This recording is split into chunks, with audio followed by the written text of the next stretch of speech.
It's 10 o'clock. Letitia, would you like to say a few words to begin with? Sure, thank you. Thank you all for joining us today. My name is Letitia Townsend. I'm the Vice President of Sales and Marketing for Celebrity Title. Celebrity Title is a privately held title company with 3 locations and more to come. We have offices in Sugar Land, Katy, and Cypress. We consider ourselves a technology-savvy title company. The technology pieces that we offer and have been using for more than a year have put us in a strong position to serve our clients remotely during this time of COVID-19 pandemic. We consider ourselves an expert on remote closings, and we've been preparing ourselves to service our clients remotely for quite a while. Let me think about this. Why are we technology strong? What does that mean? Well, for me, I want to start at the beginning. So before you even get a contract, let's start with what technology we have to offer our clients that allow you to be real estate superstars. Prom Agent is a preloaded app that's county specific and allows you to generate a seller and a buyer's net sheet in the field. So that's an amazing opportunity for you to really show your clients that you are an expert in real estate. From that point, you get your executed contract and we go to our Zocum app. Zocum allows you to send earnest money remotely as well as send your contract PDF file remotely directly to Celebrity Title. So that enables you to stay remote, to keep your clients safe in their homes, but yet still start the process of opening title. From there, you now have to get the option money. So the option period, we have Go Option Pay. It is an app that allows you, the buyer's agent, to deposit remotely the option pay, and for the seller's agent to then capture that monies and send them a confirmation of receipt. So now everything's done. We have contract, we have monies exchanged. What do we do next? Next, we have Close Simple. So this is an opportunity for you to understand what's happening with your contract in the process of closing with our title company. It's a pizza tracker of title. It's very similar to a company out there that I'm not going to name that has a tracker. So once you put your order in, you can see exactly where it's going. It's a very similar process. So you'll see where your actual contract is and what pieces we've gathered and where you are in the process of getting it ready for closing. And after all that, closing time.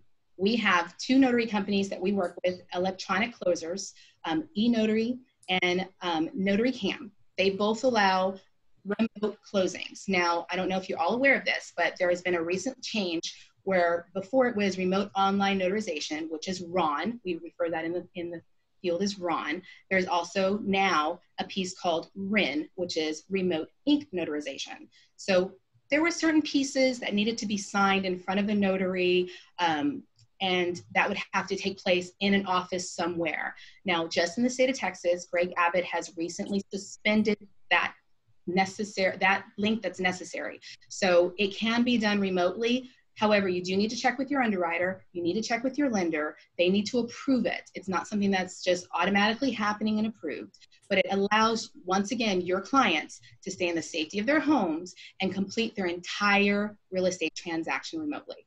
So this is all technology pieces that Celebrity Title has been using for more than a year. We're good. We're good at it. We've been doing it for a long time. So just give us a chance. If you're currently working with us, I want to thank you.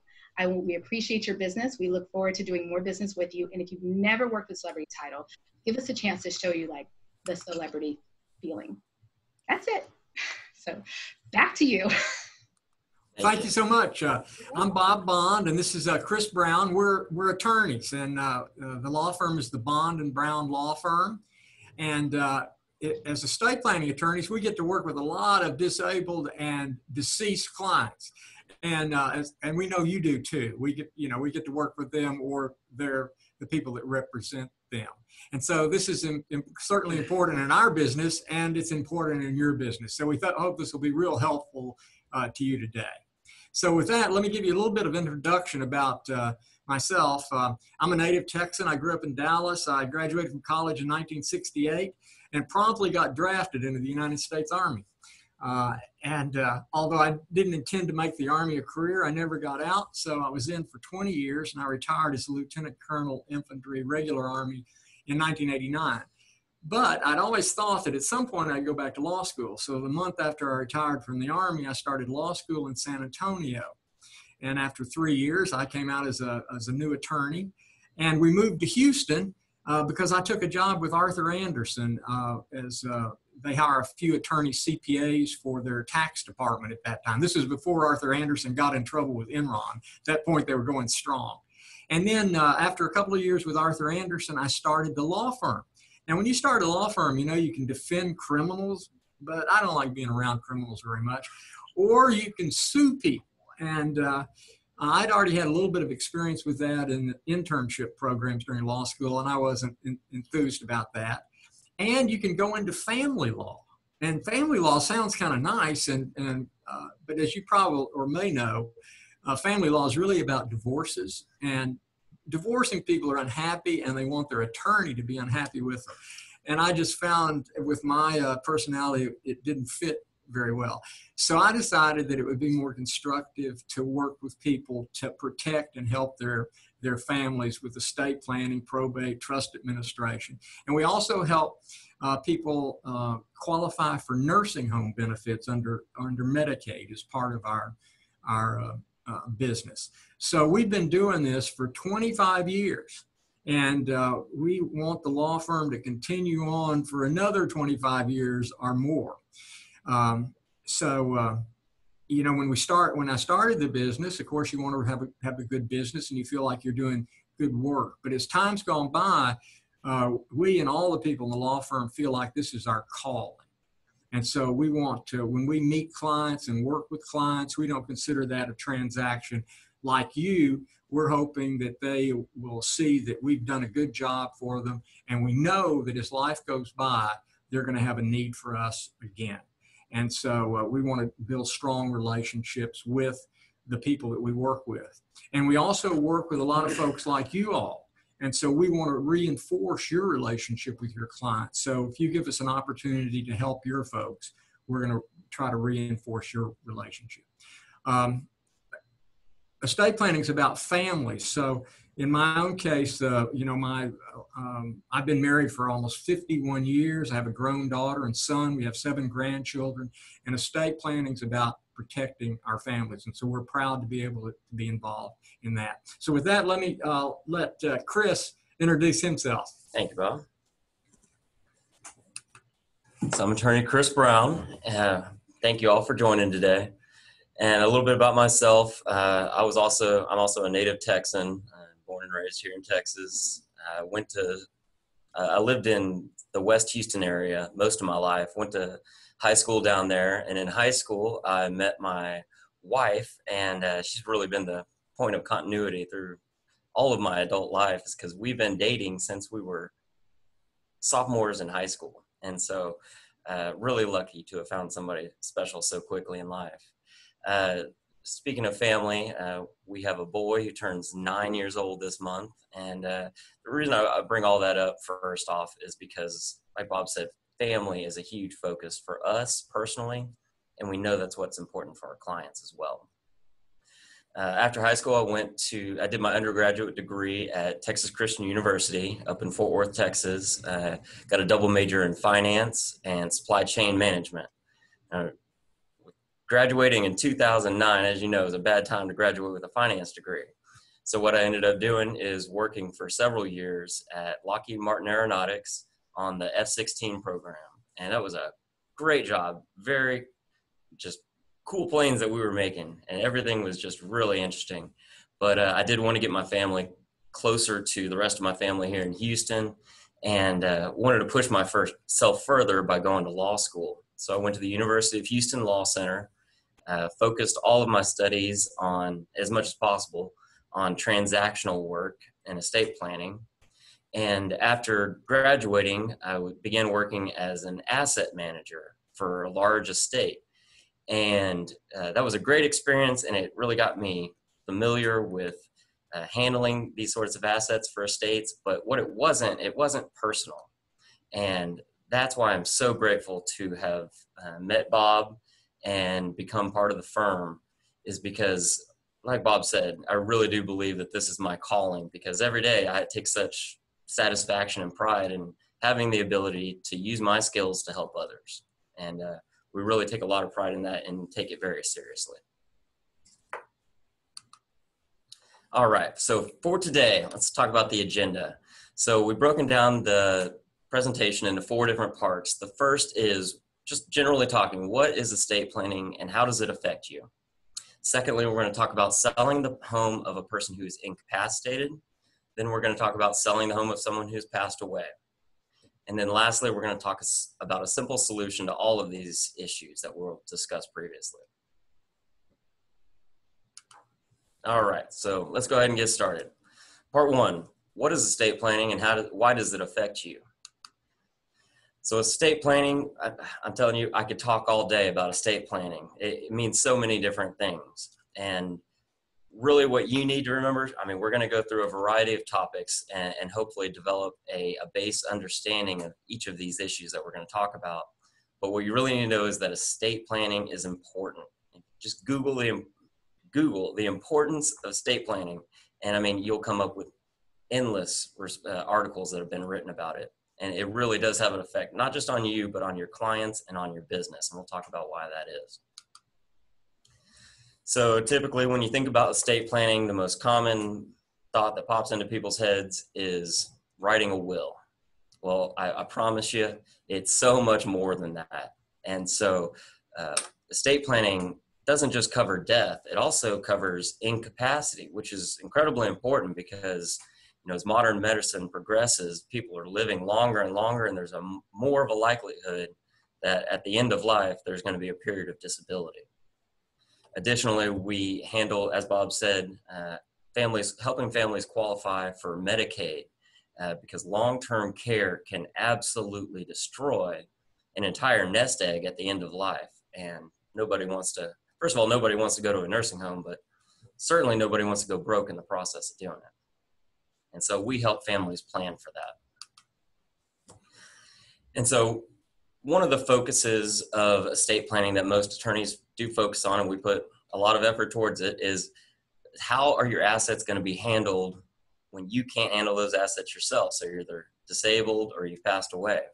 So we got to look at all of your different assets, what we can do individually or collectively, and take action appropriately. And the reason I said this is just one of the things that we focus on is because we try to take a holistic approach and really address the needs of the family, because we want to see this thing play out into the future the way it's supposed to. And so we really do care that this thing plays out correctly. And now you might be asking the question that everybody always asks themselves, just human nature, how does this affect me? Well, that's a great question. And what you should know is that just having a base understanding of these estate planning topics that we're going to talk about is going to be helpful for you in your business. And it's also going to be helpful that you have an estate planning attorney who you know you have a relationship with and you can call upon if you ever run into any questions or difficulties with some of these issues. Okay, so let's talk about scenarios here. So in our law practice, one thing that's very important to do on the outset is determine who is actually our client, because it's not always the person who approaches us first. And the same is true for you guys. When somebody approaches you to sell a home, and let's say they say it's for their mom who's just moved to nursing home care, and now you need to sell the home. Well, they're not the owner of the home. And so you've got to ask questions. And so there's going to be limited people who you can actually give information to, or who you should give information to. And if you are giving information, you want to make sure that you're not wasting your time and you're giving it to the correct person. So defining the nature of the relationship at the onset is very important. And you'll notice at the bottom of this slide, there's a practice tip. You'll find that in a large number of the slides that we're going to go through the remainder of the presentation. And pay particular attention to those, because those are going to be helpful for you and your business and are really applicable to you as a real estate agent. All right, so like I said, you don't always get approached by the homeowner. So let's take a scenario, for example. Let's say mom is in a nursing home or has passed away, and now there's 2 kids, and the one who approaches you is, let's say, the daughter.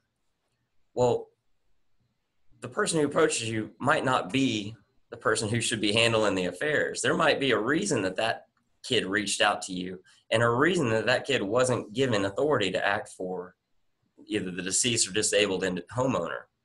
And so it's very important that you define who can act on behalf of the homeowner. And the reason this is so important is if you don't clarify this on the get-go, then you risk everything blowing up right when you're ready to close the sale of your home. We'll talk about that. And so on that same note, there might be reasons why one individual is reaching out to you, because they might be very anxious to get a hold of some of that money. And so we threw a joke in there and it says, I'm sure I can trust you not to fight over my money when I'm gone, right? I mean, that's a pretty typical assumption, actually. But of course, they're saying, of course, sure. We've got and they've got weapons all behind their back. Trust me, we see siblings go at it with one another pretty often. And death can really, unfortunately, be a reason why a family is torn apart. We do our best efforts at our firm to make sure that we do planning that will help bring the family together at a time of passing. And a lot of that just comes through the clarity of our planning. All right, so the bottom line thus far, what you need to know about estate planning. First of all, assumptions are trouble. What you need to do is ask the right questions and ask them early. Because if you don't, what's going to happen? Assumptions do go awry. And if there's something that's wrong, it's going to cost you time, and time costs money. And so just like you in your practice as a real estate agent, we ourselves have to focus on having an efficient operation while still providing top-notch quality service to our clients. How many times have you gotten in a conversation or, in a relationship with a client and realized at some point and said to yourself, this has certainly happened to us many, many times, boy, I wish I'd asked that question earlier and found out about this thing before the problems arose later, or I would have had a heads up about this particular problem early. So hopefully we can give you some pointers that are going to be really helpful in these situations. Absolutely. And then next, clients will appreciate that you have competency in these issues. It just puts you one peg above everybody else. And it shows that you care about them personally, not just in this one transaction. They'll also appreciate that you have network connections with people like us who can help out your clients. And then lastly, don't forget about yourself. So there's so many times when what we're going to discuss today might actually be applicable to you and not just your clients. So as we go through the presentation today, just think about how some of these issues would play out in your own lives. And if you either have planning or don't have any planning, there's some issues that might need to be addressed. Now, I just realized there's a couple of housekeeping items that I didn't address at the beginning. Now, you all should have gotten an email from our firm that provided you the link to this site. And on that page, there's a landing page that'll take you to. There are some materials that you can download. And so I encourage you to take a look at those materials, open up. We will reference some of those materials during the presentation, and they'll be helpful for you afterwards also to look upon. Additionally, I know that Bob and I are probably in a small little box in the corner of your screen. So just a bit of technical advice. If hopefully you're just seeing Bob and I. If you're seeing multiple people, you can always minimize that to just showing Bob and I. It's at the top of the box where you see us at. And then also you can drag the bottom left-hand corner of the screen that we're presented in and make that a larger screen if that's something that you want to do. So you can see more of us and not just a slideshow talking at you. And at the end of the presentation, as we near the end, we are going to discuss how you guys can get your CE credits, because I know that's important for you. All right, so moving on to part 2 of the presentation, talking about selling the home of a person who is incapacitated. So the first question, tell me how many of you guys have ever heard this before. Mom can't take care of herself anymore on her own, and so I need to sell her home. It's just too much home for her, and she can't do it herself. Well, first of all, that's not how the law defines incapacity. Now, the good news is you really don't need to worry too much about how the law defines incapacity. All you need to know is that incapacity does not mean that somebody else can act in their shoes, can step in their shoes. There has to be something giving another person authority to act for the disabled individual. And you think about it, that's important because you don't want disabled people being taken advantage of. So you either create documents that provide that authority, or the court's going to have to do it for you. And we'll talk about that later. So really where the rubber meets the road here is it's time to sell the home. So how does that actually work? And so let's say with that same scenario, daughter comes to you and says, I need to sell mom's home. Okay, one of your first questions is, well, where's mom? What's going on with her? And get some background and ask questions. And they might be a little personal, but get an understanding of what's going on. But more importantly, you need to know if she has competency to sign the documents when it comes time to closing. Because if she can't, then there's going to be a real issue, and you want to know that in advance. So what you want to ask for, if there's any doubt in the response to that question, if they seem uncertain as to whether mom has capacity, or if they just say, no, she doesn't, then what you want to ask for is if the person who's contacted you, if they have a statutory durable power of attorney. And if so, are they the first listed agent?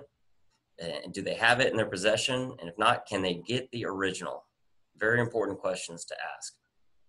And you'll see on the practice tip here, it says that statutory durable power of attorney, also called a SDPOA, it's much different than a healthcare power of attorney. There's lots of different powers of attorney out there. And so a statutory durable power of attorney does not have anything to do with the healthcare power of attorney, completely different issues. So you want to see that statutory durable language. Some other things that you want to be aware of when you're told that there's a power of attorney document is you want to know if, okay, are you the only agent? Well, if they're not, then that's could run into issues. It might not, but you want to know this stuff up front. And so are there several family members named? Do they have to agree with one another? Do they serve in any particular order? And if they are serving at one time, can they act independently? And just a practical bit of advice is that you're going to want, even if they can act independently, you're going to want both of those people to agree. And so you're going to want to ask questions about whether or not, everybody gets along, as that's going to be a big deal. And what if they can't agree? Well, then you're going to have to find a solution to that. Or it's not going through. Yeah, or it's not going through. Again, you want to be very aware of these issues right off the bat. All right, so like I said, there's a lot of different power of attorney documents out there, and we see a wide variety in the quality of statutory durable powers of attorney.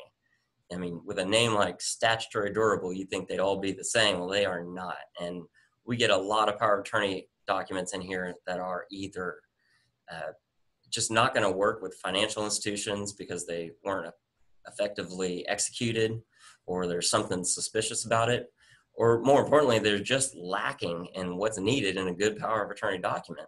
Sometimes it's clear that a document was downloaded online and just fill in the blanks and don't have all the powers and the language that are necessary to make a transaction go by smoothly.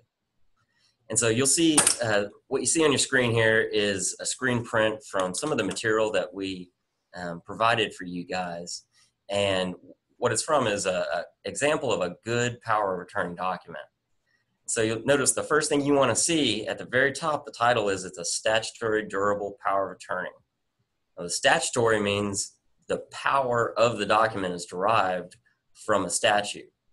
And the durable portion means that the power of attorney survives the principal's disability.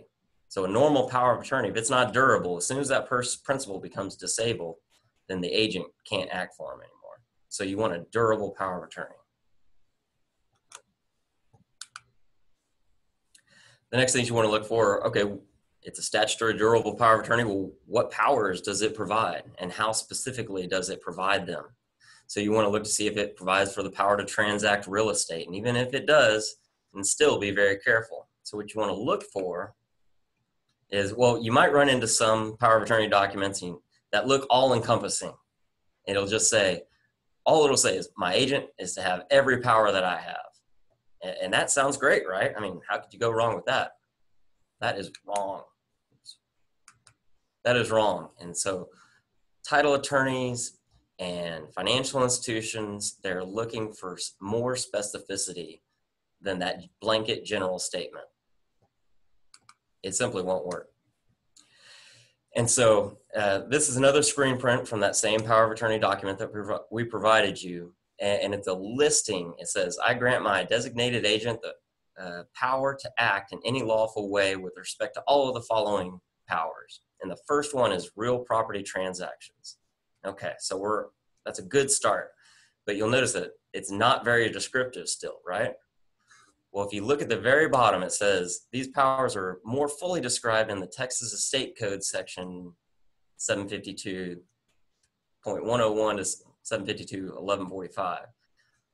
Now you want to see that because that's where the specificity comes in. So real property transactions listed there, there's a reference for what that means.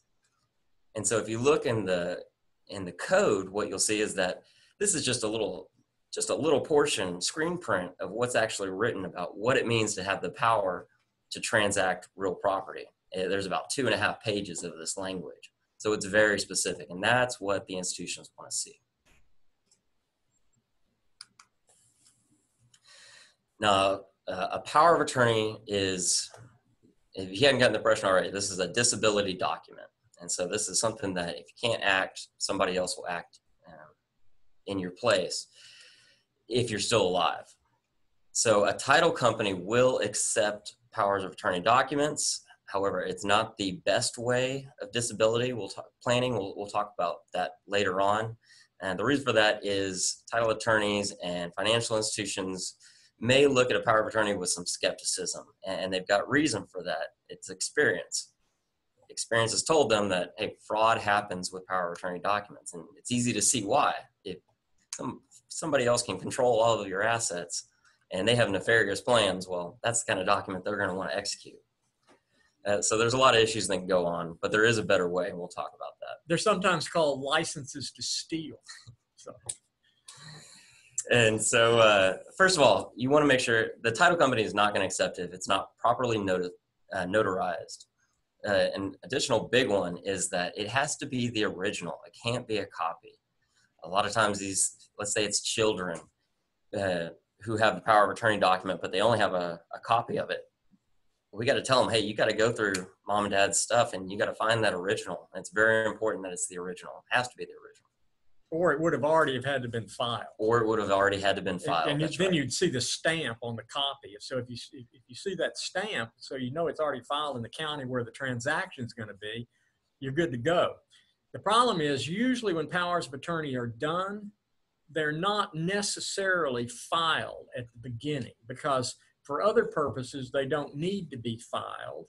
And the person that's creating them is thinking, well, you know, I may change this in the future or something, and I'm not planning to do a real estate transaction now, so I just won't bother with filing it. So usually they're not going to be, it's typically the ones you're going to see have not been filed. Well, you can't file a copy. You've got to have original in order to file it. And you've got to file the power of attorney in order for the agent to do the transaction at the title company. Okay, so you can't do the transaction unless you take care of this. Like we mentioned, it has to specifically authorize the sale of the property, and the principal has to be alive, and you may have to prove that. And so, like I said, this is a disability planning document. As soon as the principal passes away, and the principal is the one who signs the power of attorney document, that document is no longer effective once they're deceased. That's when either the will or another form of planning is going to step in. So you want to discover all these issues prior to closing. Additionally, when you're provided the power of attorney document, you're going to want to look for some of the obvious faults. You can do this yourself. First of all, is the signature legible? It doesn't have to be clearly legible signature. I don't know many of us that have too clear. My handwriting's not that good, But you can tell, and especially for people who look at these sort of signatures all the time, whether there's some question as to the person's ability to even sign the document, real shaky, or maybe even just a mark. It's not going to necessarily disqualify the power of attorney document from being used, but it's going to raise eyebrows and further inquiry. Thus, it's going to cause delay. Does it list the powers needed? We already talked about that. When was it executed? So older power of attorney documents are going to be treated with more skepticism. The reason for that is they don't know, the title attorney doesn't know, if there's been another power of attorney done since that old one was done. And if there had been a newer one done, well, that power of attorney would be revoked. And so the newer, the better. And then finally, are there any conflicts of interest? So is the agent going to benefit from the transaction? Again, this isn't going to disqualify the transaction from happening, but it will raise eyebrows and questions as to what's going on. Now, if you have any questions about when you look at a power of attorney document or any scenario having to do with a power of attorney document, give us a call. That's what we're here for. We're here to help. And so we want to be, your trusted advisors and the trusted advisors of your clients. And so give us a call at any time.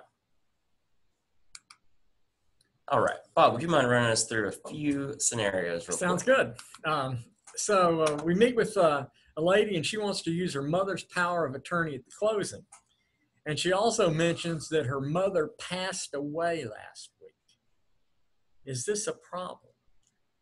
Yes. Remember what Chris said? This power of attorney is no good once somebody passes away. It's void. It's over. It's finished. It can't be legally used once someone passes away. The power of attorney is for when people are alive. The will is for, or probate situation, is once someone dies. So that is definitely a problem. You have a problem, yes. Okay.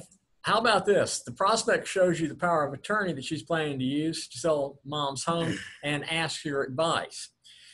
So we pointed out a number of things for you to look at. The fact that it's got to either explicitly provide real estate powers or refer to the statute of where you can see the specific real estate powers. But let me tell you one other thing.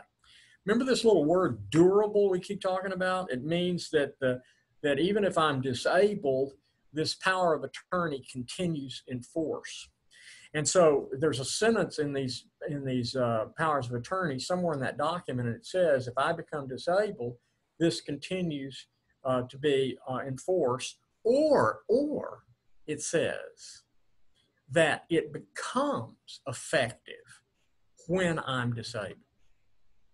Well, if it says that, then in the typical case, the person you're working with is going to have to get letters from 2 doctors saying the person's disabled before your client can actually use the power of attorney. So that's another aspect of this, quote, durable power of attorney. So here's your review. You want to know if that client, your prospect or client, is the named agent, or is there somebody else involved that needs to be in agreement? Does it have real estate powers? Do the powers need to be initialed in order to be effective? This is another, people, these things frequently are just not, they're not executed properly. So we've seen powers of attorney, and the way they were set up in the form, the person had to initial in front of the powers or initial someplace to give all of the powers. No initials. Well, that's not going to get you very far if it's that kind of sloppy execution. Does the agent have the original? We've discussed that. That's very important. They either got to be filed or we got to be able to get a hold of the original. Is it already in effect, or is it going to effect when the person becomes disabled? And we want to make sure those signature isn't so bad that it's going to raise a big question about whether the person was competent when they signed this. And we want it to be notarized or it won't work. So that's your common sense review. And so when you hear someone's working with a power of attorney, give it a good hard glance and ask some good questions, and this will get you off to a good start. All right, if there's no power of attorney, what are we going to do? In many ways, we are out of luck, but Chris is going to talk about it. Yeah. So the first thing to do is drop any expectations that this home's going to close quickly, because there's going to have to be a process done before that can happen. And so that process is called a living probate. Now, most people think of probate, they think of death, but there's living probate. And that's for people who are incapacitated, determining who is going to be their guardian, who's going to handle their affairs. Now, this is a court process. It can be expensive and lengthy. And ultimately, it's going to have to be done before you can close that house if there was no power of attorney in place and the homeowner is now disabled. And so guardian will be appointed and to who can handle the affairs. Now, that's just the beginning, because you can see that there's constant court supervision and bond required. So even after the process of establishing a guardian is done, well, the court is still going to be supervising everything. And for major transactions like the sale of a home, that sale is going to have to go through the court's approval before it can be completed. And so that's just another delay on your closing the house and getting your commission. So all of that might cause you to think, oh my goodness, I want to avoid all that, right? And just have this homeowner sign it anyways. Well, I'm just going to drop straight down to the practice tip. You should stay as far away from that idea as possible. And there's many reasons why. It's going to go through several verifications past you. And really got to ask yourself, do I want to be considered having participated in fraud? And so it's just something you want to avoid. Now, there is a better way of avoiding all these issues, and we'll talk about that in just a little bit, especially with the use of a trust, a revocable living trust. But before we get there, I want to talk about first a couple of varieties of estate planning that you'll run into or you may encounter in your practice. And I'm telling you, if you practice for a while, you probably already run into a lot of these issues. And if you continue to practice for a long time, you're going to run into these issues into the future. So it's all useful advice and hopefully saves you money in the long run and helps you develop better relationships with your clients. Now we're moving on to part 3 of the presentation. This is selling the home of a person who has passed away. And to begin, kind of like what Bob alluded to earlier, we constantly deal with people who have just lost a loved one. And so some advice that I think is helpful for us that might be helpful for you is that whenever you're dealing with somebody like that, just realize that their emotions are probably going to be running high. And you don't have to be their therapist or anything, but it's important to focus and really work to be sympathetic and use active listening. And what that is going to do is help develop trust and more understanding and eventually overall client satisfaction with you. So when you're dealing with a person like this, you really got to get your mindset right first and approach that person correctly. Well, it's also a great chance to be helpful to people and to help them during a period where they are very distracted and in that grieving mode. So it's a great chance to help the family at that point. So like what we said earlier, most people think of a last will and testament as being your typical estate planning, and it actually isn't. But that's only one of the many types of plans that are available. And so what we're going to do is first talk about the most common estate plan, which is in fact not having an estate plan. So dying intestate, that's what that means is if you die without an estate plan or estate planning documents, you die intestate. And more than half of Americans actually do die intestate. Studies done by AARP and also caring.com in recent years have both shown that about 60% of Americans don't have any planning in place. That's a lot of people, 60%. And of that 60%, half of those, the only reason they don't have any planning in place is because they're procrastinating, is that they've been meaning to get around to it. There was a probate judge in Harris County who died without a will. So Go figure. you know, I heard a quote the other day that said, "We are more than the sum of our intentions." So, you know, intending to do it is good and all, but it's actually getting done that matters. All right, so back to intestate, dying intestate. So what happens is the laws of intestacy apply, and those are the state laws for how assets go. So, for example, if all the kids are of the marriage, all the assets go to the surviving spouse, and then they go all to the 3 kids. Now, where this gets really complicated is if there are children from other marriages, so blended families. It just makes those rules go sideways real quick. And so those are the kind of people who absolutely need to have an estate plan, and a good estate plan at that.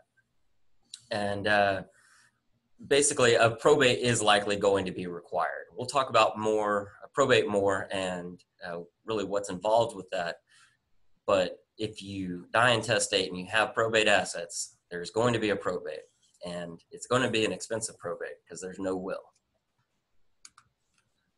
Now, the most common form that you may have heard of estate planning is the last will and testament. And really what that is, it's like a safety net. You know, think of a trapeze artist. There's always a safety net underneath them. And so it's the written set of instructions for where the assets should go and who should serve as executor and be in charge of the estate once you're not able to handle it yourself.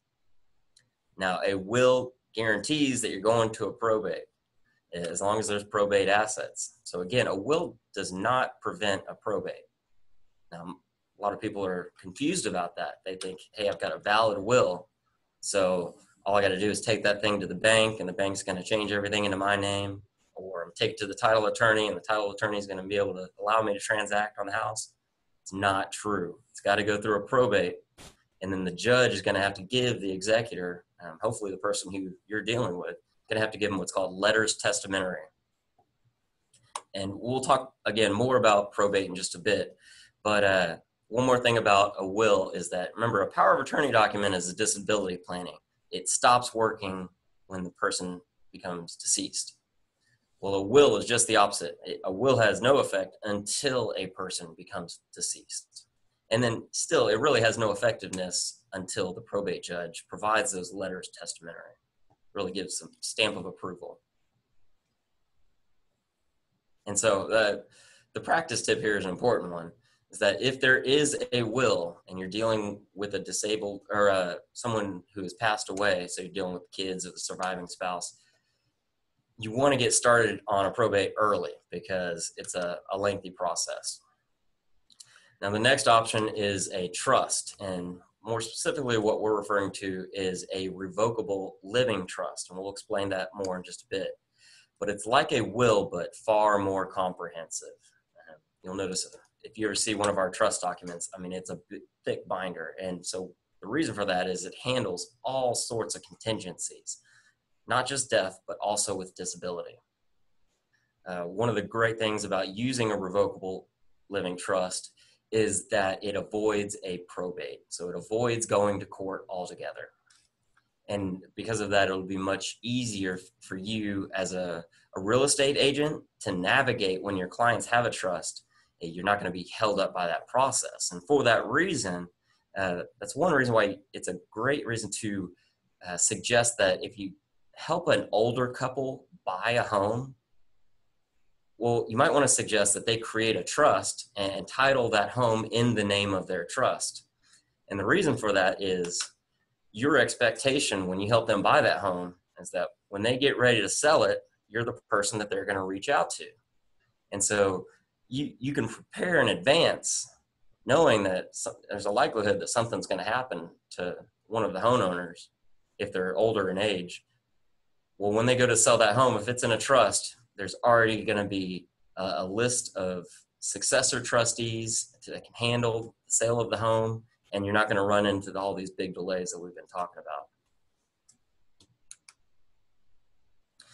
All right, another mechanism that you may run into is a transfer on death, most typically a deed. And so unlike a bank account, you almost see no joint tenants with right of survivorship with real estate here in Texas.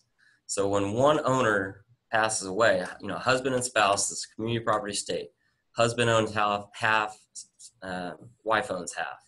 Well, when somebody passes away, something has to be done to transfer ownership from the deceased spouse fully into the surviving spouse's name. And same goes with passing it on to the children. So what these deeds do is transfer the property upon the individual's passing.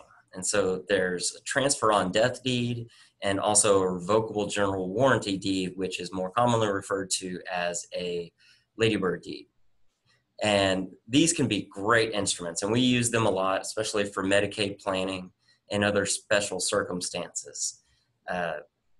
There are very particular sets of rules set up for these, and there are differences between transfer on death deeds and ladybird deeds that are pretty intricate. And so if you're going to be using one of these or dealing with one of these, it's a good idea to give us a call to make sure that it's set up correctly, because this can run into issues. And it's not just rules with the state, it's rules with the title agents as well. Next, we're going to talk about affidavits of heirships. So this is another one that you probably have run into or will run into. Now, one important thing to note right off the bat is an affidavit of heirship is not a plan that you set up in advance, like all these other things that we've talked about. It's really just a reactionary action that we're going to take to try to remedy the problem that we're facing and get the home appropriately titled. And so what the affidavit of heirship is states a set of facts and basically says that, hey, everything's supposed to go to surviving spouse or the children per the laws of intestacy. And it's an affidavit that gets filed with the county records, and it shows a transfer of ownership to the appropriate parties. Now, this only works for real property transactions, so it's not going to work for a bank account. It's also going to work in limited circumstances. And so there's a variety of reasons why an affidavit of heirship isn't going to work. And, everything from personal circumstances to debt on the home existing at the time. And then one more thing to know about affidavits of heirship is that, let's say there's 5 children and mom passes away and they do an affidavit of heirship. All the kids are of the same marriage. There's no debt on the home. Okay, great. We'll do an affidavit of heirship to all 5 children evenly. Well, now all 5 of those kids are going to be joint tenants. And if they want to sell that property, then they're all going to have to agree. And so, just like Biggie said, more money, more problems. Well, more parties, more problems. Because the more people you have involved, the more chance there is people are going to disagree. So it's a great alternative, I will say. Whenever we have a probate initial, somebody comes in and thinks that they may have to go to probate, we are absolutely going to look to see if we can do an affidavit of heirship instead of doing a probate. And the reason for that is affidavit of heirship is far less time consuming and far less expensive. And so we're always looking to save clients money, and using an affidavit of heirship when we can is a great way of doing that. And then one more thing you probably run into in your practice, so we see these sorts of documents all the time, but if you start asking the right questions, ask to be presented these documents in advance, then you're going to run into instances where you find do-it-yourself documents. And these are things that are clearly printed online or even just handwritten. And a lot of attorneys love these. We don't necessarily, but a lot of attorneys do, because they make way more money off of fixing the problems than they would have just creating the documents in the first place. And so if you see documents that, are clearly made by your client or printed online, then it's a great idea to give us a call and have them reviewed. Because like we said, we see these kind of things all the time where they are not properly executed or do not include the proper powers. And there's just issues that need to be addressed. And you want to address them while they still can be addressed. You know, once somebody becomes disabled, they're not making a power of attorney document. Or once they pass away, they're definitely not making a new will or anything. Well, and you guys are like, when somebody wants to sell the home, their first stop to ask questions about how to get this done is likely to be you rather than us. Mm-hmm. And so the client's expecting you to be able to help them understand what the legal steps they need to take. So hopefully this is all helpful and you getting that sorted out for them. Yeah, the last, you want to be a trusted advisor as well. So the last thing you want to do is tell them just go and get something online, because well, look at it this way. A lot of people are always looking for a bargain. They're looking to save a few bucks. And that's a great idea when it comes to things like something commoditized, like gasoline. The station across the street has a cent cheaper. I'm sure I'll go over there. Gas is the same. It's not true with estate planning. Estate planning is more like a parachute, or you think a fire extinguisher. So it's something that you don't know if it's going to work until it's time for it to work. And when it's that time, you need it to work. And so, bargain hunting and trying to save every nickel and dime on estate planning is not advisable. So let's talk about how that sales transaction is going to work. Again, this is where the rubber meets the road. And so we talked a lot about homeowners, so we threw this joke in there. Did you know that the word homeowner has the word meow in it? Good luck ever pronouncing it correctly again. Homeowner. That stuck with me for at least a day afterward. All right, so have you ever heard this one before? You are close to the closing. The title company is now asking for the documents related to the estate or the disabled individual, and neither you nor the family has those documents. Guess what? The closing is going to get delayed. We've talked a lot about that. It's going to cost you time and money.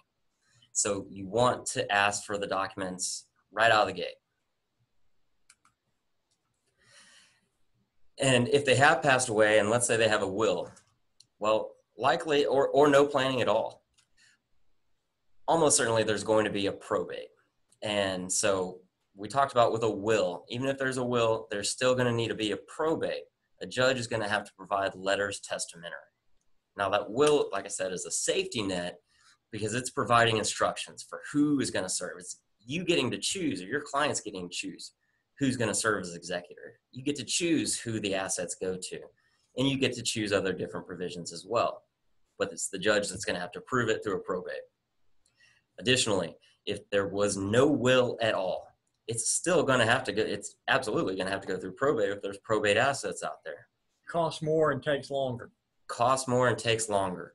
The court decides who's going to be the executor. The court decides who the assets are going to go to, and the court supervises far more closely all of the process. It's the difference between an independent administration and a dependent administration. You do not want it to be dependent on the court because it's going to cost, in our office, cost twice as much. And it'll slow down the process of you getting this sale done. Absolutely. Absolutely. Think of relevance to your profession. It's going to take longer. And not only is the probate going to take place, and you have to wait for those letters testamentary, that's a large transaction, and it might have to be approved by the judge. All right, so we've talked about, generally probate, but let's talk about what that actually is. And so we talked about living probate earlier. Well, death probate is the process of retitling your assets after you're gone. So retitling them into the name of your beneficiaries. It gives legal authority to the person who's going to be your executor to actually sell and transfer those assets. So you name who you want to be your independent executor. The court overviews the whole process still, but the executor is really leading the charge if you've got a will. And now it seems easy enough, right? Well, there's going to be cost, and there's, more importantly to you as the agent, there's going to be delay. And so you want to get this process started early because it's not a quick process and it can be expensive. Typically, I would expect about a 2-month delay from the time somebody passes until you can get those letters testamentary from the judge and be allowed to transact the property. Well, it's not from the time they pass away. It's from the time that your client comes and sits down with the attorney, does an application for probate, and we start the process. That's the reason why you want to get them lined up and swinging into action quickly so that you can get the closing in 2 months. That's right. One thing that a lot of clients don't like about probate is that it's a public court hearing. So all of the records presented in the case are going to be your inventory, a listing of the beneficiaries and what their distributions are. All of that becomes public record. And so a lot of people have a real bad feeling about that, about everybody in the world knowing all their personal affairs. And then lastly, one kicker with probate is that if there are assets in multiple jurisdictions, so let's say a vacation home in Colorado or Florida, well, there's a likelihood that they're going to have a probate in that state as well to deal with that probate asset. And so if you can help your clients avoid a probate, or thinking about your own personal circumstances, a probate is a good thing to avoid if possible. Well, and also, let's just imagine you had a client who lived in Colorado. They were a resident of Colorado, but they had a Houston home. And so now the family comes down here and they want to sell that house. And they say, well, you ask them about the probate. The probate was already done in Colorado. And you think, well, maybe that'll take care of it. No, there's going to have to be an action in the court records, in the deed records here in Harris County before you'll be able to sell it. So, and depending on the state and so forth, and the records that the client has, need to get that squared away early in your process. Great point, Bob. So like I said, it's expensive. So a probate with a will, and this is a bare bones probate, in our office costs $3,500. And for example, if there were no will at all, the reason a will is so important to have is not just limited court control, but limiting the cost of a probate. Probate without a will in our office, bare bones, is going to be $7,000. So it's twice as expensive in most instances. So, all right. So, as I said earlier, in your practice as a real estate agent, you're going to run into these issues eventually. So what you want to do is be alert and ask the right questions. Again, don't rely on your assumptions and don't wait to act. These things take time to work through, so you want to, start addressing the problems immediately. And then lastly, just give us a call at the Bond and Brown Law Firm. We're here to help, like I said, and we hope to be your trusted advisors and the trusted advisors for your clients. Take a lot of pride in that. All right, Bob, do you mind running through some more case studies? All right, thank you. So, person comes to see you and they have mom's will. The document looks very official. It is initialed on every page. It's signed, witnessed, notarized, and the seller, the person you're working with, is designated in bold print on the second page of this will as the independent executor to serve without bond. And so you tell the lady, you're going to need to probate that will. And she says, I don't see why I need to go to court. It's perfectly clear that I can sell the home. Why would I go to court? And so you're likely to encounter this. It's a great misconception. But partly it's partly misconception, and partly it's wishful thinking. Once people do a will, they have the idea, well, I have a good will. Why would I need to go to probate court? This thing looks as official as all get out. Well, they're still going to have to go to probate court to sell that house.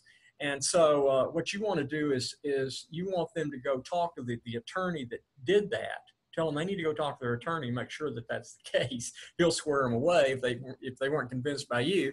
Or you want to call us and get them lined up with us, and we'll take it from there and explain the thing, reinforce your position. The point is, if you don't make that clear, the client may not, that prospect, you're already starting with the process of selling the house and setting everything up, but the client's not swinging into action.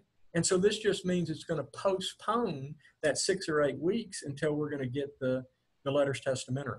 So this is a widespread misconception. You receive a call from a prospective seller wanting to sell her recently deceased mother's house. When you meet, she shows you a deed with both mom and dad listed as the grantees on the deed. She tells you that dad died years ago, and they thought that mom automatically owned the house. Okay, I'm sure you guys know, this is a big misconception that people have. They think anytime that the husband and wife's name is on an account or on a deed or on anything, that if one of them died, that property, that account automatically belongs to the other one. And of course, the reason they think that is because joint checking accounts and joint investment accounts with right of survivorship do work that way. Furthermore, deeds in some other states, many other states, work that way. But as you know, they don't work that way in Texas. And so the fact that dad died in the past and his name is still on that deed, we got to find out whether dad's will was probated. So you need to ask that right off the bat, or whether there was an affidavit of heirship done.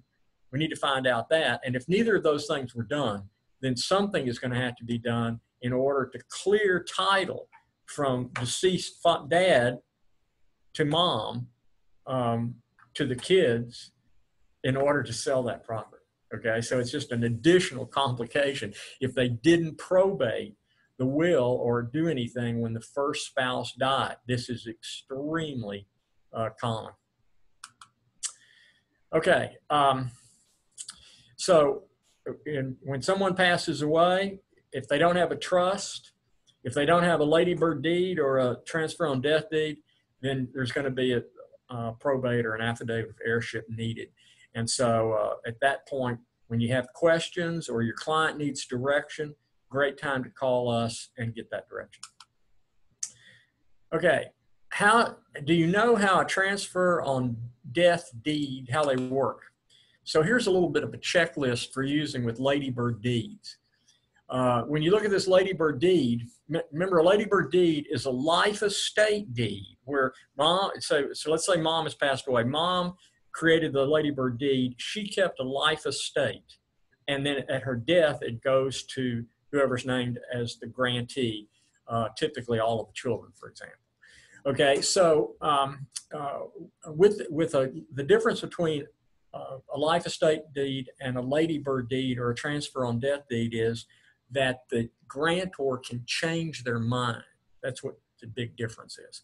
But in any event, in your case, if the person showed up and they have a ladybird deed and mom's died, then the thing that has to happen in the deed records is there has to be an affidavit of death filed in the deed records to show that mom passed away. So that needs to be done prior to the closing.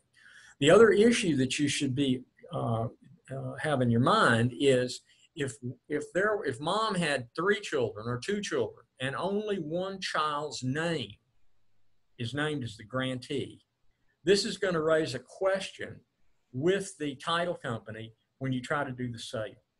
And so the title company is going to wonder why mom cut the other 2 kids out of this thing.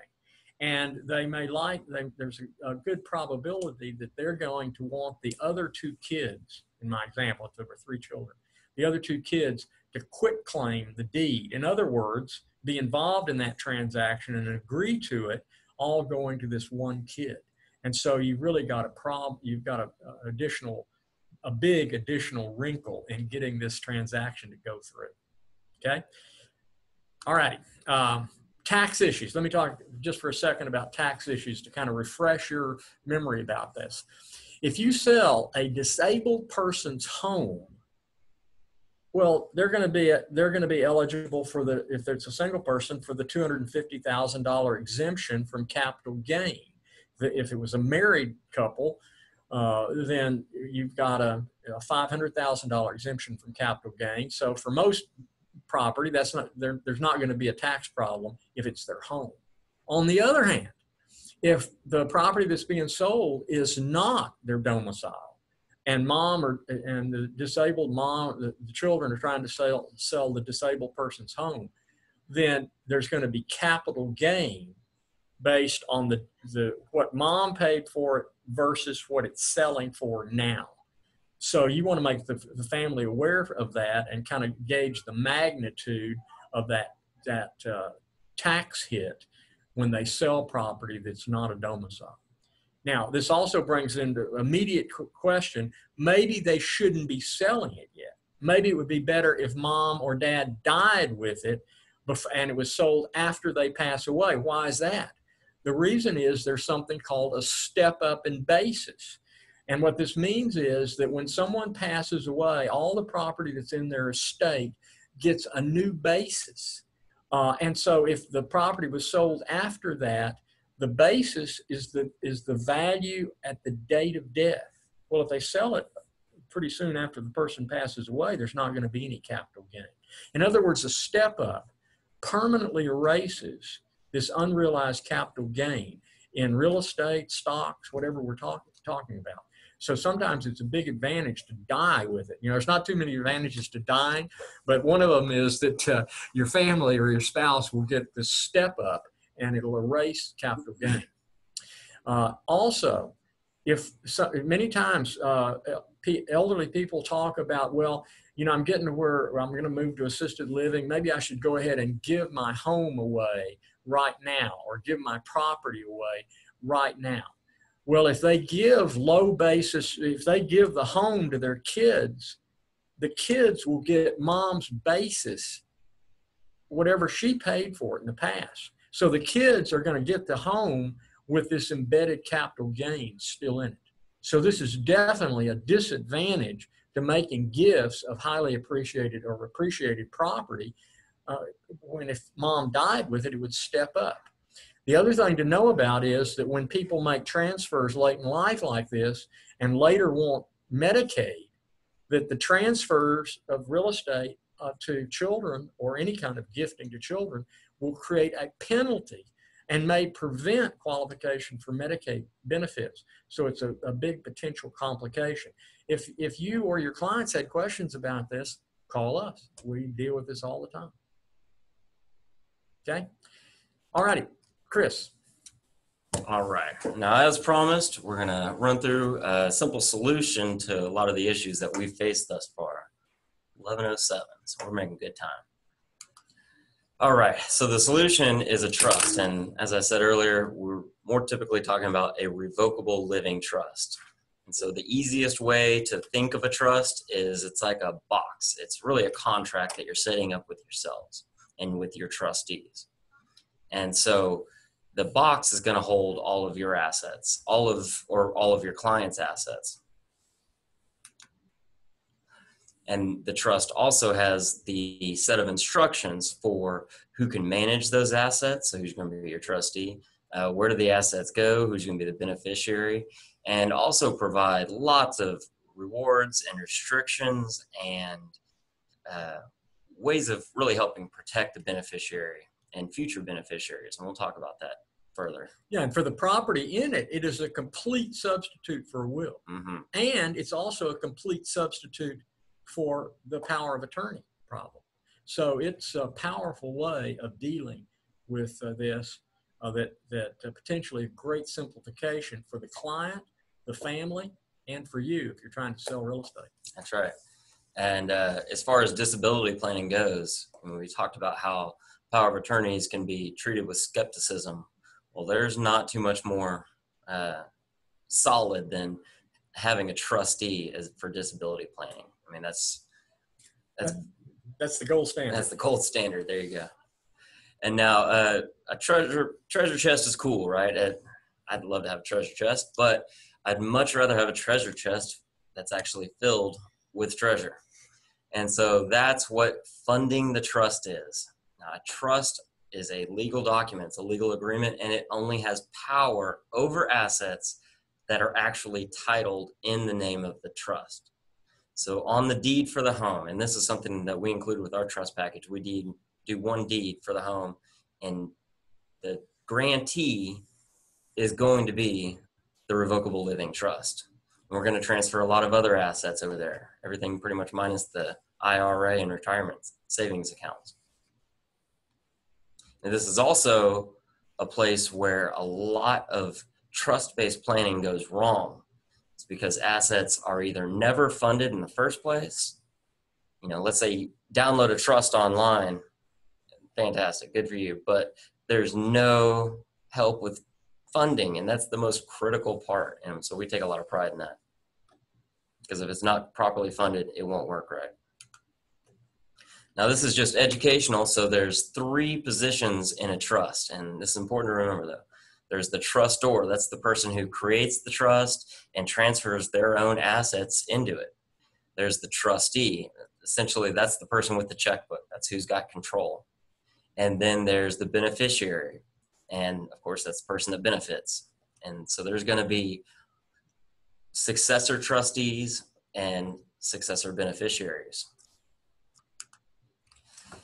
Now, the good thing for you or for your clients who set up a revocable living trust, and as I suggested earlier, you're going to want to set these up, or have your clients set these up if they bought a home with you, is that the client occupies all 3 of those positions. They're setting up the trust. They're the ones that put their assets into it.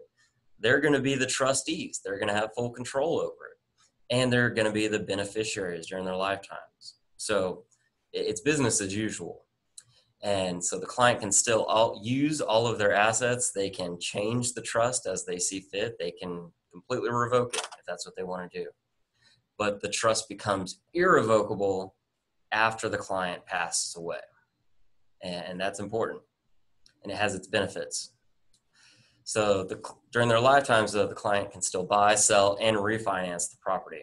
And there's going to be no change in income taxes and property bill for your clients who set up the trust. So the trust is going to use one of their social security numbers, so their tax returns are going to be the same.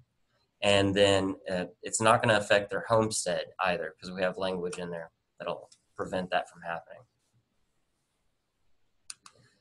And so like Bob said, it's similar to a will in that, well, it's really not similar. It's just a comprehensive replacement for a will. And to the point I was making earlier,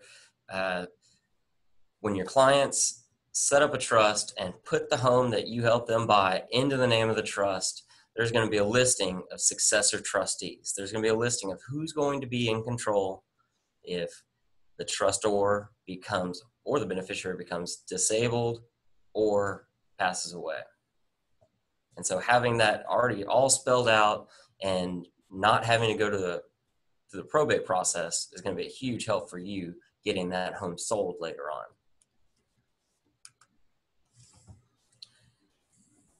All right. And so what would happen if your clients did set up a trust? Well, instead of going to probate, it's going to be a simple process. All that they're going to need is a signed copy of the trust, really an affidavit of trust that they're going to have to provide the title company, or it's also called a certificate of trust.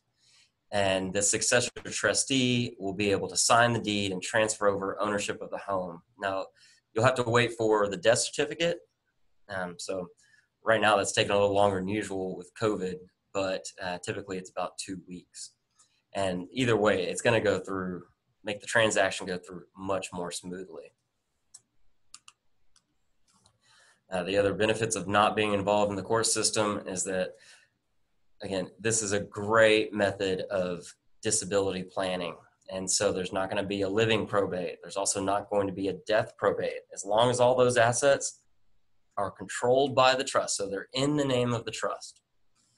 Well, if one of you or one of your clients passes away, those assets aren't titled in their name individually. They're titled in the name of the trust. And that trust just keeps on going through time.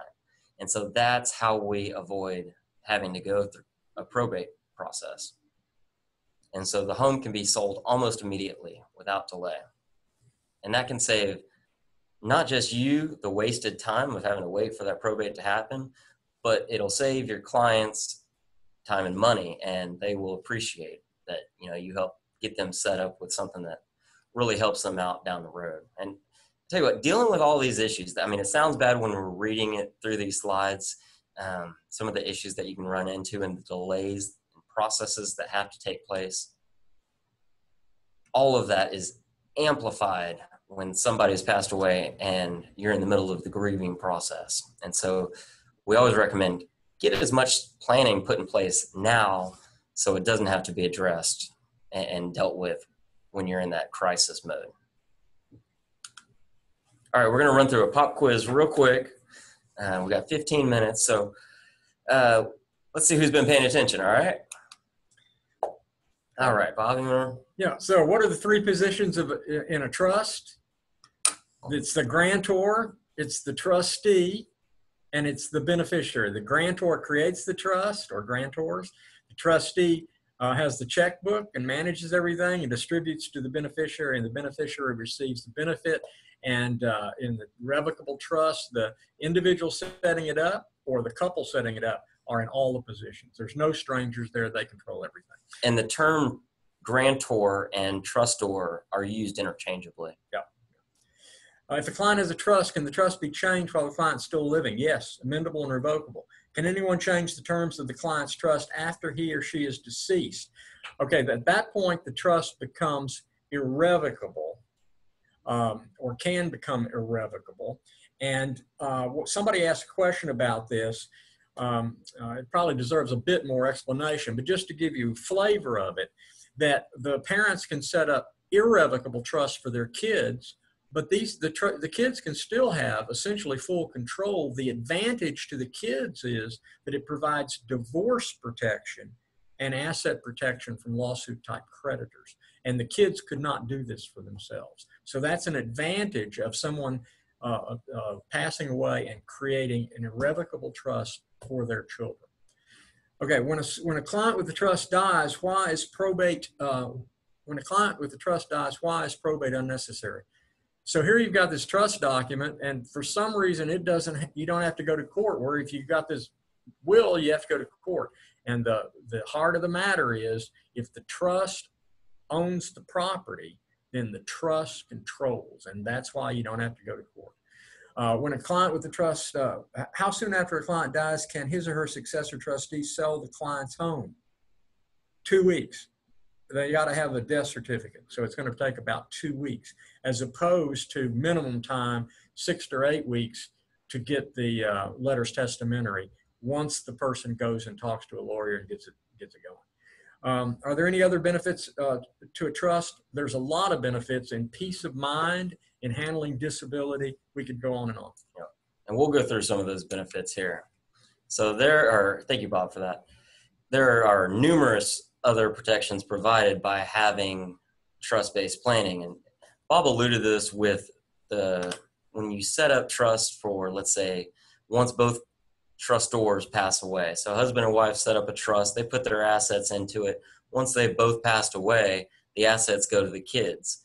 Well, giving it to them in an irrevocable trust is an enhanced gift for them. It's a much better way of providing for the assets.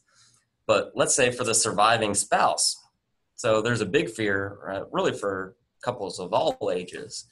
For me, I would hope that my wife would find happiness with somebody else if something happened to me. I mean, there's plenty of years left, but people in their older stages typically don't think that they're going to get remarried after their spouse passes. But I tell you what, it happens, and it causes all sorts of chaos. I mean, with the estate planning, loneliness happens, and so companionship eventually is sought out, and it's just the way it works. And so one big fear is that, okay, well, once I pass away, I want everything to go to my spouse and then my kids. Well, what if my spouse gets remarried after I pass away? All the assets might go to that spouse's kid, or to that spouse and their kids, and your own children get left empty-handed. And so that we can provide language and structure to the trust that helps prevent this and can absolutely protect the deceased spouse's portion, and also has remarriage language that can help protect the surviving spouse's portion of the assets. Another concern is, okay, so both trustors have now passed away and it's time to distribute to the children.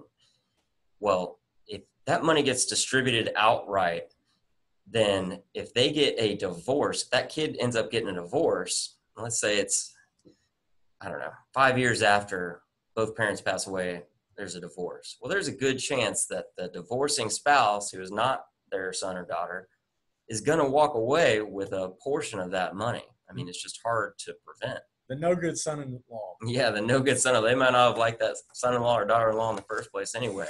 And now they're going to walk away with part of the inheritance, up to half of the inheritance. That'll make you roll over in your grave. Yeah.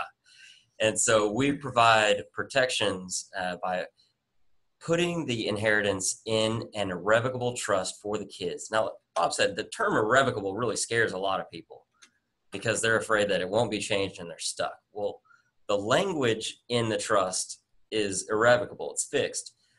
But they can be broad and it can be very comfortable for the very comfortable. The children who have this irrevocable trust. If the language gives them a lot of flexibility, well, then it's all built in. And so we can allow them to have a lot of control. And the reason for doing that is the money that's left in an irrevocable trust like that, we call it a legacy trust because that's what we're really interested in leaving is a legacy. Those assets will never pick up community property characteristics. Additionally, the capital gains on those assets will never pick up community property characteristics. And that's a big deal. And so it avoids a lot of issues if there's ever a divorce. Next is if there's minor children, well, minor children can't inherit property in the first place. So if you want to, let's say there's maybe grandchildren that they want to inherit, well, it's going to need to be through a trust. Now, let's say they're adult children, but they're just not mentally grown up or spiritually grown up. Well, that happens. And there's people with debt issues, people with troubled marriages, with addictions. That's another big one. Some reason why you don't want to drop a huge sum of money or, whatever sum of money it is into a person's lap. The typical structure is divide, dump, and dissipate. And that doesn't work very well. So dumping a lot of money on somebody's lap, especially if they have something like an addiction, isn't a good idea.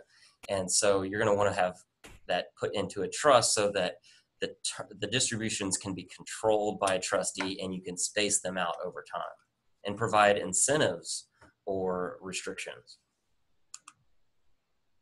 One more reason is that if there's a child with special needs where they're receiving government benefits for their disability, then a special needs trust is absolutely going to be needed so that you make sure that when you leave the inheritance to the kids who are disabled, that doesn't kick them off of their programs that they depend upon. But we can still add supplemental support. And then lastly, really wrapping it all up here is that we've talked about a lot. We've tried to focus as much as possible about how this affects you as a real estate agent and your capacity as a real estate agent and your relationships with your clients, but also asked you to think about your own situations and your own personal planning. And so a painter's house is never painted. I mean, Bob talked about the probate judge in Harris County who didn't even have a will. You want to, address your own needs as well. And so we absolutely encourage you to give us a call, and we'll talk about that in a second. But when you're looking for an attorney, for your estate planning, and you do want to find an attorney for your estate planning, this is not a good idea to do it yourself. You want to look for, first of all, somebody who specializes in estate planning like we do here at the Bond & Brown Law Firm. There's a lot of attorneys out there that will draw up a will for you or maybe even a trust. But I guarantee you they don't know the intricacies like we do, and we have top-notch documents. One of the reasons that we have top-notch documents is that we are members of the American Academy of Estate Planning Attorneys. That's an organization set up for small estate planning firms. There's about 150 members all across America, and they help us use and develop best practices for our firm. And we use those practices and implement those processes. Additionally, we use their software to develop our documents that we provide to clients. So we have absolute confidence that we have some of the most comprehensive and up-to-date documents that are out there. And you want to know if there's free education involved. We here at the Bond & Brown Law Firm have a strong focus on education. That's why we're talking to you today. And I know you guys had to pay for a CE credit, but most of our educational presentations are free. And they cover a variety of topics. So we're always wanting to educate, because it's helpful for us if the person coming in to visit with us has some understanding. And it's important for you to know, or your client to know, why this is important to them. Additionally, you want to know that they're in it for the long haul. Here at our firm, we've been around for 25 years and expect to go at least another 25 more, hopefully more than that. So we really are in it for the long haul and making sure that we can address these issues generationally, so multiple generations. And for that same reason, you want to look for somebody that is relationship-based and not just a document peddler. You know, there's lots of people out there that are willing to give you whatever document you want, but really don't care about building a relationship or ensuring that the plan is going to work for you. And that's where we come in. We take so much pride in being the trusted advisor and being there to call upon when there's need, not just for the clients, but for their children and even their grandchildren. And then lastly, you want somebody that provides upfront pricing and honest pricing. And that's another thing that we pride ourselves on, is that we have free initial consultations. They really are truly free initial consultations. And it's a great opportunity to come in and learn more. And at the end of our consultation, once we've developed a plan, the firm's been around for 25 years. We typically have a pretty good idea of what it's going to take to get a particular job done. And so we provide upfront pricing and, aren't going to hit you or your clients with a surprise bill at the end. And lastly, a little diligence goes a long way. So we're proud of our history and hope you look us up. Now, I hope that you've enjoyed this session today and that we provided useful and relevant information to you. We also hope that we will have provided you with a bit of a call to action to get your clients to act and take steps to get their planning in place. And additionally, for yourself, that if you need to act, procrastination is really what prevents so many people from acting. It's like, there's always tomorrow. I'll do it tomorrow. Well, someday there will not be a tomorrow. And, we're not trying to scare anybody. That's not our tactic, but it's just the fact of the matter. So if you've heard anything today that you think maybe your clients would be interested in, or another group would be interested in, then please let us know. We'd be happy to be a guest speaker or co-host an event with you. And we could talk on a variety of topics. And so it's a great way of marketing to your clients and really demonstrating your own proficiency and your networking. And so bringing everything together for yourselves, this is something I know you guys are probably wondering about, is how do you get your CE credits? So you should have gotten an email at the beginning of this presentation, and there's a request. I'm sorry, just recently, maybe not the beginning, but you should have gotten an email thus far. Mary, are you on the line? I am on the line. All of the emails have recently been sent. If you didn't receive an email, just type in the chat that you didn't get it and we'll figure out why, but you just got an email to reply to. Thank you very much, Mary. Okay, so on that email, it's going to request some personal information from you. And if you just reply back with that information, we'll make sure to get those CE credits submitted for you. Now, additionally, like I said, a painter's house is never painted. Give us a call for a free personal consultation. Again, it is truly free. And so give us a call.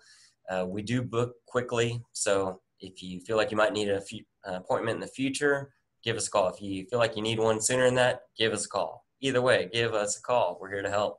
And the consultation is absolutely free. I guarantee you, if you or your clients schedule a consultation, you're going to benefit from it, because you're going to come out of there much more knowledgeable and much more aware of maybe the risks that you're subject to and the opportunities that you might want to take advantage of. The same is true with your clients. Now, we're going to be better off either way, because this is a business about relationships. And so we want to get to know people. We want to educate as many people as possible. And so everybody wins. Speaking of everybody winning, and earlier I mentioned everybody's looking for a bargain. Estate planning is not really the place to look for a bargain. Well, we appreciate that you guys all participated today. And so what we want to do is offer an educational certificate to you. And this is for the participants on the call today. Is a $250 off credit for new trusts, and then 5% off all other sorts of planning. Now, for being a member, you get one of these, for being a participant today, you get one of these certificates, and it'll be in the email that you're sent. To be able to utilize the certificate, what needs to happen is you have to book your appointment within 2 weeks. Additionally, if you're married or your clients are married, well, I'm sorry, this is just for you guys. If you're married, then we ask that both spouses attend the meeting. Now, we realize sometimes one spouse controls a lot more of these sorts of issues than other spouse, but we found that everything runs much more efficiently if both spouses are there. Then lastly, the way that this is going to work is at the end, we're going to, have had a great conversation, and all we're going to ask is, are you ready to proceed with us today or not? And to be able to get your credit, we just ask that there is a yes or no answer. And that excludes a maybe answer. There's lots of reasons for that. And the first is we want to know where the relationship stands at that point. And really what we want to know, is this something that we're going to be taking care of? And we want you to know, is this something still on your to-do list? And a maybe just muddies the waters on all of that. And so if it's a no, that's fine. Like I said, everybody's going to be better off for having had the meeting. But that clear answer is very important. And then lastly, we're all always here clear about our processes and our pricing, and we're just very upfront. And so we think it's important that you know what to expect, or that you know what your clients can expect when they come in for a consultation. So we're going to get them seated very promptly, right on time. And the beginning of the meeting, I'm going to ask, or Mr. Bond is going to ask directed questions that will give us an understanding of the complete scenario, both financial and with family, so personal issues. And then you'll have an opportunity, your clients have an opportunity to ask us questions. And so we'll have a very solid understanding by that point. And then we'll work on developing a plan. And this is a collaborative process. And we'll collaborate to develop a plan. And at the end, again, we're going to ask yes or no question. And if it's a yes, great. We're going to start scheduling other appointments, talk about what needs to be